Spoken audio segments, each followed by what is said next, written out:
আসসালামু আলাইকুম, সাদের মা বলছি। সবাই কেমন আছেন? ভালো আছেন? আমরা ভালো আছি।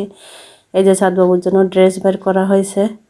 আর আসলে যখন সাদবাবু আমার পেটে ছিল তখন হয়তো ভাবছিলাম যে আল্লাহ বোধহয় আমার একটু মেয়ে দেবে, কিন্তু আল্লাহ আমার মেয়ে দেয় নাই, ছেলেই দিয়েছে।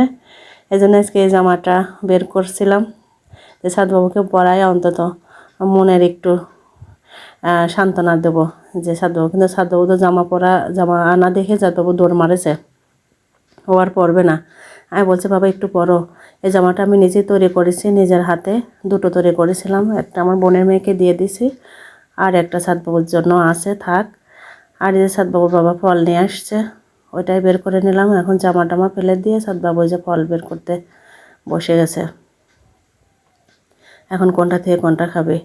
আসলে ছেলে মেয়ে বড় কথা না, আল্লাহ টাল্লাহ যা দেয় সেটা নিয়ে আমাদের খুশি থাকতে হয়। এই জন্য আলহামদুলিল্লাহ, আল্লাহ আমার যা দেছে সেটাই আমার কাছে অনেক।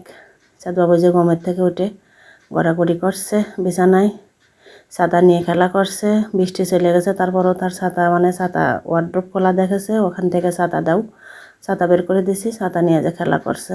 বৃষ্টির দরকার নাই এখন আর, তার ছাতা হলেই হবে। এই জন্য ছাতা নিয়ে খেলা করছে। আর এই যে বড় ছেলে আবার এসে বসে, তোর বৃষ্টি নাই কিছু নাই, তুই ছাতা দিয়ে কী করবি, ওটা আমার ছাতা, আমাকে দিয়ে দে।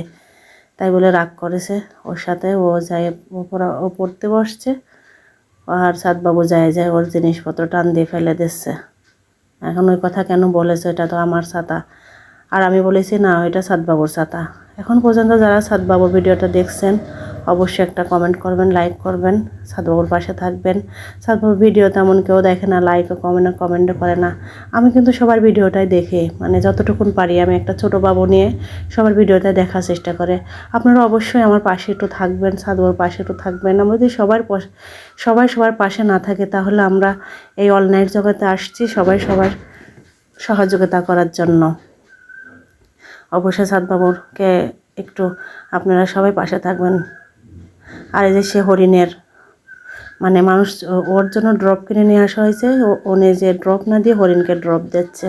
আর এই যে ফুপার বাড়ি এসে ডাকছে, ফুপিরা ঘুমাইছে দুপুরে বেলায়, সে দুপুর নাই সন্ধ্যা নাই, সে আসবে আর এই দরজার উপরে ঢক ঢক করবে। আর এই যে ঘরের ভিতরে একদম সব নষ্ট করে দিতেছে, সব কিছু টানা হেঁচড়া করে সব ফেলে দিতেছে। এখন আবার ম্যাজিক সেলেরটা বের করে দিছি, ওইটা ফেলে দিচ্ছে। অনেক ঘোরাঘুরি করছে, খেলাধুলা করছে। সাদবাবুর পানির পিপাসা লেগে গেছে, সাদবাবু এই যে পানি খাচ্ছে।